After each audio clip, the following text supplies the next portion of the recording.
moi les journalistes, j'ai rien contre, il en faut. Et il me dit, moi, il y en a un à qui j'en veux particulièrement, d'ailleurs celui-là, si je le vois un jour, je le tue. Dans les coulisses du crime, par Michel Marie. À l'époque, je commençais à m'intéresser sérieusement au grand banditisme et j'avais un pote à la BRI qui arrêtait pas de les arrêter, qui était plutôt communicant avec moi. Donc, dès qu'il faisait des équipes de braqueurs un peu chevronnés, je faisais un papier. Et revenait très régulièrement un type qu'on avait surnommé La Puce. Son vrai nom, c'était Nordine Ben Ali. Banlieue sud, grand banditisme.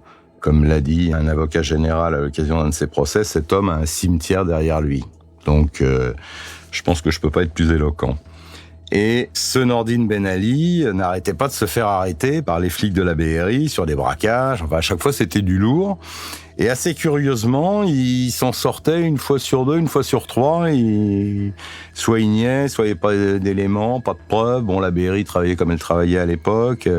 Il y avait des indices qui leur filaient des rencarts. Quelquefois, c'était un peu foireux. Bref, le Ben Ali, il était arrêté, il était placé en garde à vue, éventuellement mis en détention, mais un mois après, il ressortait. Bon, c'est comme ça. Et moi, à chaque fois, je faisais un papier avec sa photo.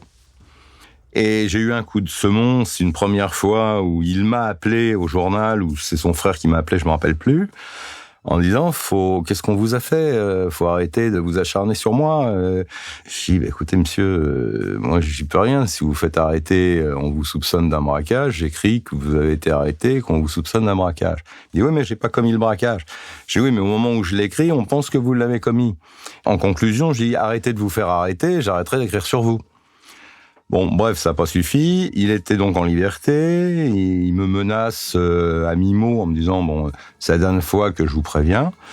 Et je dis d'accord. Là, ma source à la BRI m'appelle en me disant là, ce coup-ci, c'est bon. On l'a embastillé de chez embastillé.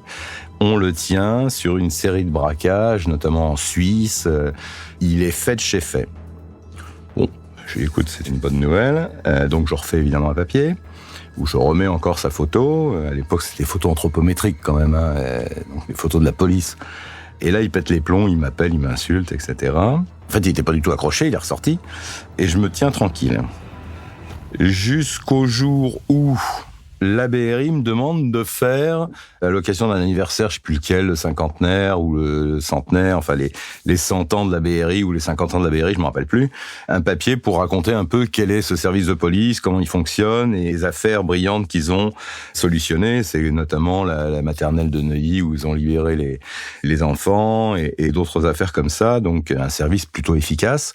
Et donc je fais cette double dans détective, une partie institutionnelle et une partie les affaires réussies. Et je sais pas pourquoi, je recolle mon Nordine Ben Ali dans les affaires réussies, alors que bon là, franchement, j'ai pas fait attention, et je le recolle en photo dans le journal en disant le célèbre braqueur ou je sais pas quoi. Et les choses en restent là jusqu'à un matin où j'arrive à la rédaction. Et là, le téléphone sonne, et c'est Éric Dupond-Moretti, qui était à l'époque avocat et surtout l'avocat de Nordine Ben Ali, qui prend un ton très grave en me disant « Je suis désolé pour ce qui t'est arrivé hier soir. » Que m'est-il arrivé hier soir ? Il me dit « Bon, écoute, on est entre nous, ça peut arriver, j'espère que tu vas bien. » Mais je dis « Non, mais attends, Éric, non seulement je vais bien, mais il m'est rien arrivé hier soir, j'étais chez moi, j'ai pas bougé. » Et là, je sens qu'il est très embêté au téléphone, et il me dit, je viens d'avoir Nordine Ben Ali, donc mon client. Il me dit qu'il t'a croisé hier soir dans un bar à putes, qu'il t'a démonté, c'est le SAMU qui t'a emmené, t'étais dans le coma. Ils t'ont jeté dans une poubelle, ils t'ont cassé en trois, et t'étais entre la vie et la mort dans une poubelle. Ben, je dis, écoute, ils ont dû se gourer de mec, parce que je te garantis que tu l'entends à ma voix, je vais bien et je n'ai pas été dans une poubelle et j'ai pas reçu de coups, j'étais chez moi. Et du coup, à ce moment-là, j'en profite au téléphone, j'ai dit, écoute Eric, il va falloir qu'on arrête parce que là, ils se sont gourés parce qu'ils devaient être les narines bloquées, donc ça a peut-être atteint leur champ visuel, mais il y a un moment où je vais les croiser, je sais pas où, je sais pas quand, je sais pas comment, mais il faut que ça s'arrête. Moi, je veux bien arrêter d'écrire sur eux, ou en tout cas ralentir un peu la cadence. C'est vrai que la dernière fois, c'est moi qui ai fait le con. Je remets la photo alors qu'ils m'avaient rien demandé. Et après beaucoup d'hésitations, Eric accepte d'organiser un rendez-vous, donc, avec Ben Ali, Nordine Ben Ali et moi. Et là, la scène était surréaliste. Je me rappelle, c'était dans un tabac de la rue où vendent les meubles, là, qui part de la Bastille, la Faubourg Saint-Antoine. Je crois que c'était le Voltigeur, c'est un tabac qui s'appelle les Voltigeurs ou le Voltigeur. Je dîne avec Eric avant le rendez-vous. Je le sens tendu quand même. Il était pas très à l'aise avec tout ça. Et on arrive au bar, et il y avait une arrière-salle. Et là, Eric est quand même un costaud. Moi, j'étais derrière lui, donc personne ne me voyait. Et j'arrive dans cette arrière-salle, et là, il y a toute une tablée de mecs, mais alors, comme dans un film, ils avaient tous leurs chaînes en or, leurs machins, les bouteilles de champagne partout, 3-4 putes. Enfin, tout le monde se dit bonjour. Et Ben Ali, que j'avais repéré, évidemment, parce qu'à force de mettre sa photo, j'avais quand même bien identifié. Je pense que j'étais relativement tranquille parce qu'il m'a pas reconnu sur le moment. Donc j'avais encore quelques beaux jours devant moi. Et là, je lui tends la main. Et je me rappelle, il y avait la coupe de champagne d'une main. Il me tend la main, je lui tends la main. Et je lui dis bonjour, Michel Marie. Et là, il lâche sa coupe de champ. Il me regarde. Il regarde Eric. Et il me regarde encore. Il me dit, putain, toi, t'as des couilles. Il dit, assis-toi, bois un verre, je te l'offre. Et je dis, il faut qu'on parle. Tu pètes la gueule à des mecs, c'est pas moi. Je pense qu'il faut qu'on trouve un terrain d'entente. Moi, j'ai pas du tout envie de rentrer en guerre avec toi. Je suis pas un voyou. J'essaie de faire mon métier. Toi, tu fais le tien. Voilà. Et en fait, ça s'est très bien passé. On s'est quittés à 6h du matin. On était les meilleurs amis du monde. Il m'a même déposé, parce que j'étais à pied, il m'a déposé avec sa voiture en bas de chez moi. Et j'habitais au-dessus d'une Société Générale. Et quand il me dépose en bas de chez moi, il me dit, ah bah tiens, je la connais, celle-là, je l'ai faite.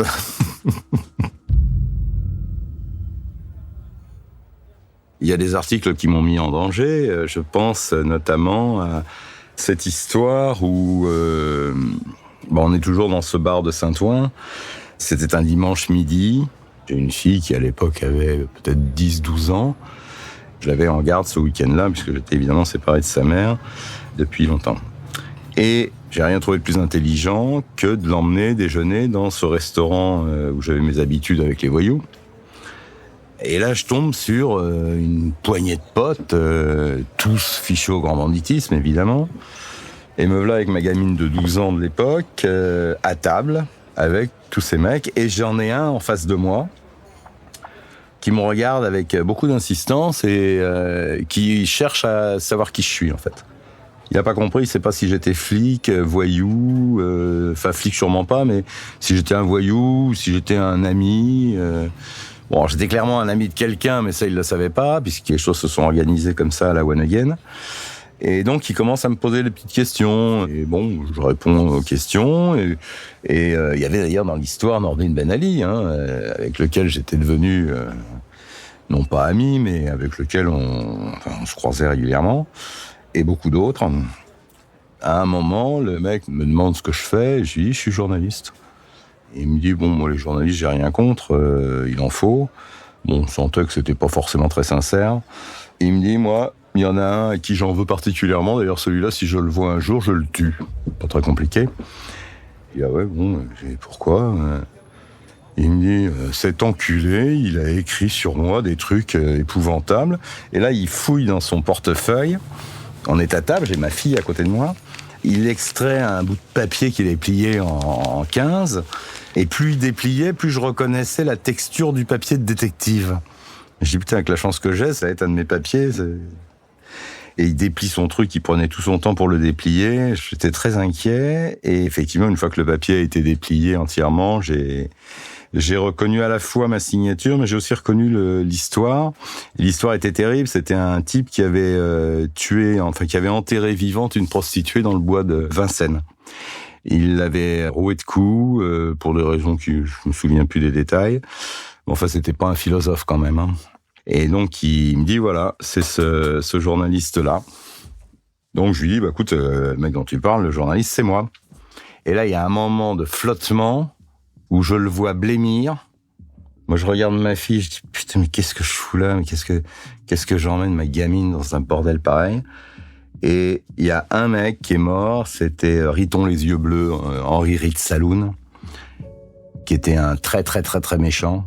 Je me rappelle plus du prénom du mec, qui, tu bouges pas, tu touches pas.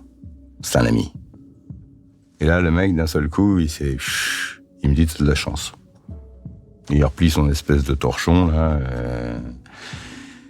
Et puis, on a fini le repas. Bon, au départ, c'était un peu tendu. Puis, en fait, c'est pas des mauvais mecs. Sur un plan humain, ils sont épouvantablement dangereux dans l'action. Tabasser une prostituée, l'enterrer vivante, c'est quand même... j'ai vu mieux. Et en même temps, ces mecs sont capables d'avoir des moments de convivialité, de gentillesse.